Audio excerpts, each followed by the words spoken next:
नमस्कार दोस्तों, मैं हूं मुक्ता दीक्षित एस्ट्रोलॉजर।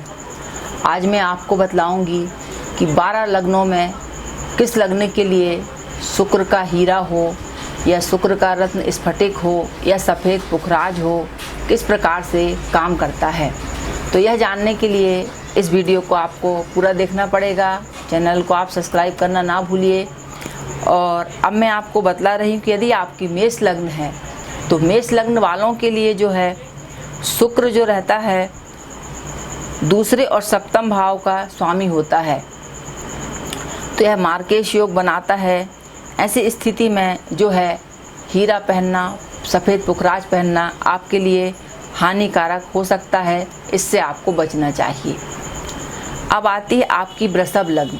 तो वृषभ लग्न वालों के लिए जो है शुक्र लग्नेश और षष्ठेश होता है, तो ऐसी स्थिति में जो है हीरा आपके स्वास्थ्य के लिए लाभकारी होगा या सफ़ेद पुखराज आप पहन सकते हैं, तो यह स्वास्थ्य को बढ़ाने वाला होगा। रियल जर्किन भी आप पहन सकते हैं।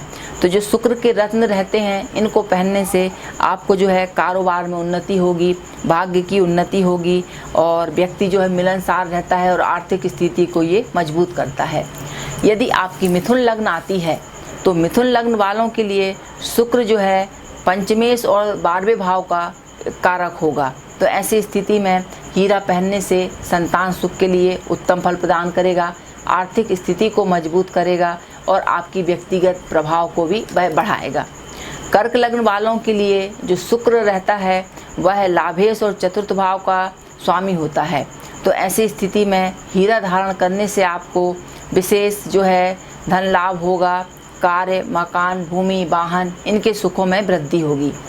अब सिंह राशि व सिंह लग्न जिनकी रहती है तो सिंह लग्न वालों के लिए शुक्र दशमेश और तृतीयेश का कारक होता है, तो ऐसी स्थिति में हीरा धारण करने से कारोबार के क्षेत्र में विशेष सफलताएं आपको प्राप्त होंगी। या आप सुनहला स्फटिक पहन सकते हैं, सफ़ेद स्फटिक भी पहन सकते हैं आप, और जो है सफ़ेद पुखराज भी पहन सकते हैं।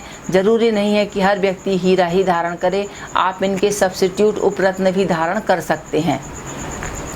यदि कन्या लग्न है आपकी तो कन्या लग्न वालों के लिए जो शुक्र रहता है भाग्येश और द्वितीयेश का कारक होता है, तो ऐसी स्थिति में आप यदि इनका रत्न धारण करते हैं तो आपको कुछ हानि हो सकती है। और यदि शुक्र नीच राशि का है तो यह स्थिति को बिगाड़ भी कर सकता है, तो इससे बचना चाहिए।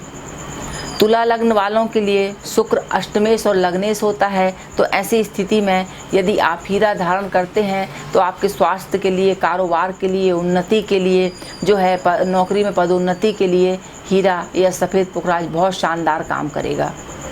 वृश्चिक लग्न वालों के लिए जो शुक्र रहता है वह सप्तमेश और 12वें भाव का स्वामी होता है, तो ऐसे में यदि पत्नी से किसी प्रकार की परेशानी है, कष्ट है या बाधाएं आ रही हैं, तो ऐसी स्थिति में आप हीरा को पहन सकते हैं या सफ़ेद पुखराज पहन के इसका लाभ ले सकते हैं। धनु लग्न वालों के लिए जो है लाभेश और षष्ठेश होता है, तो ऐसी स्थिति में यदि आप पहनते हैं तो आपको धन संबंधी लाभ में तो वृद्धि होगी, लेकिन शरीर संबंधी चिंताएं, कष्ट बने रहेंगे, तो अत्यधिक आवश्यक हो तभी इसको धारण करें। मकर लग्न वालों के लिए पंचमेश और दशमेश होता है, तो ऐसी स्थिति में यदि आप हीरा पहनते हैं तो आपकी उन्नति में 4 चांद लग जाते हैं। संतान सुख भी मिलेगा, कारोबार भी बढ़ेगा और आर्थिक स्थिति आपकी बेहद मजबूत होगी। कुंभ लग्न वालों के लिए यदि चतुर्थ और नवेश का स्वामी होता है और कुंभ लग्न वाले यदि हीरा पहनते हैं तो यह मान जाइए कि उनकी सुख संपत्ति, वाहन सुख, समृद्धि और भाग्योदय में अत्यधिक सफलता पहुंचाने वाला होता है, लाभकारी होता है। यदि मीन लग्न है आपकी तो मीन लग्न वालों के लिए जो है तृतीयेश और अष्टमेश होकर के लग्न में अपनी जो उच्च राशि में बैठने से हीरा पहनने से गुप्त धन की आपको प्राप्ति होगी और विरासत में धन संपत्ति का भी लाभ होता है।